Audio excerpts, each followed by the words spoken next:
നോമ്പിന് ജിമ്മിൽ പോകാൻ ഉദ്ദേശിക്കുന്നവർക്ക് ഏത് സമയത്ത് വർക്കൗട്ട് ചെയ്യണം, ആഴ്ചയിൽ എത്ര ദിവസം വർക്കൗട്ട് ചെയ്യണം, എന്തൊക്കെ കാര്യങ്ങൾ ശ്രദ്ധിക്കണം എന്നാണ് ഈ വീഡിയോയിൽ ഞാൻ പറയാൻ പോകുന്നത്. ഇതിന് മുന്നേ ഈ വീഡിയോ ഇപ്പം തന്നെ സേവ് ചെയ്തോ, എന്നെ ഫോളോ ചെയ്തോ, ഇത് ആവശ്യമുള്ളവർക്ക് ഇപ്പം തന്നെ ഫോർവേഡ് ചെയ്തു. നോമ്പ് ടൈമിൽ ഏറ്റവും ബെസ്റ്റ് ടൈം എന്ന് പറയുന്നത് ഇഫ്താറിന് ശേഷം വർക്കൗട്ട് ചെയ്യുന്നതാണ്. നിങ്ങൾ രാവിലെ വർക്കൗട്ട് ചെയ്യാൻ ഉദ്ദേശിക്കുന്നെങ്കിൽ അത് വേണ്ട. ബിക്കോസ് നിങ്ങളെ സ്റ്റോർഡ് എനർജി എല്ലാം കഴിയുമ്പോൾ തന്നെ നിങ്ങൾക്ക് ഭയങ്കരമായിട്ട് വിശക്കാനും തുടങ്ങും. അതുമാത്രമല്ല നല്ല ക്രേവിങ്സും ഉണ്ടാവും. നിങ്ങളുടെ ഫാസ്റ്റിംഗ് ബ്രേക്ക് ആവാനും ചാൻസ് ഉണ്ട്. സെക്കൻഡ് തിങ്, നിങ്ങൾ വീക്ക്ലി 3 ടൈംസ് മാത്രം ജിമ്മിൽ പോയി വർക്കൗട്ട് ചെയ്താൽ മതി. ബിക്കോസ് നമ്മളൊരു ഫാസ്റ്റിംഗ് പീരീഡിലൂടെ കടന്നു പോയിക്കൊണ്ടിരിക്കുന്നതുകൊണ്ട് തന്നെ നമ്മുടെ ബോഡിയിൽ ആവശ്യത്തിൽ കൂടുതൽ ന്യൂട്രിയൻ ഡെഫിഷ്യൻസി ഉണ്ടാവും. അതുകൊണ്ട് തന്നെ ചില സാഹചര്യങ്ങളിൽ നമുക്ക് ഇഞ്ചുറീസ് വരാനുള്ള പോസിബിലിറ്റീസ് ഉണ്ട്. വർക്കൗട്ട് ചെയ്യുമ്പോൾ പുഷ് പുൾ ലെഗ് സ്പ്ലിറ്റ് ചെയ്യുക.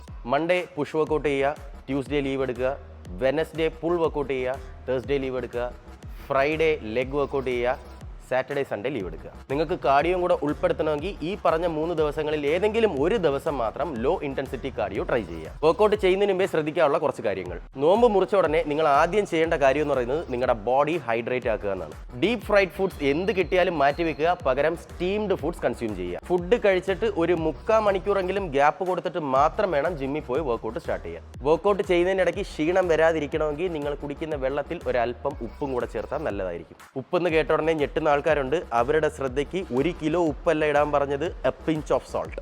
റമദാനാണ്, നിങ്ങൾക്ക് ഭയങ്കരമായിട്ട് ഫാറ്റ് ലോസ് ചെയ്യാന്ന് പറഞ്ഞ് ജിമ്മിൽ കിടന്ന് മരിച്ച് പണിയെടുത്താൽ നിങ്ങൾക്ക് ഇഞ്ചുറീസ് മാത്രമേ ഉണ്ടാകത്തുള്ളൂ. സോ ബെറ്റർ നിങ്ങളുടെ ഇപ്പോഴത്തെ കണ്ടീഷനിൽ മസിൽ ലോസ് ആവാതെ കണ്ടിന്യൂ ചെയ്യാൻ നോക്കുക. റമദാൻ കഴിയുമ്പം നിങ്ങളുടെ ഡയറ്റ് ഒക്കെ പ്രോപ്പർ ആകുമ്പം നിങ്ങളുടെ ഫാറ്റ് ലോസ് ജേർണി കണ്ടിന്യൂ ചെയ്യാം. Stay strong guys.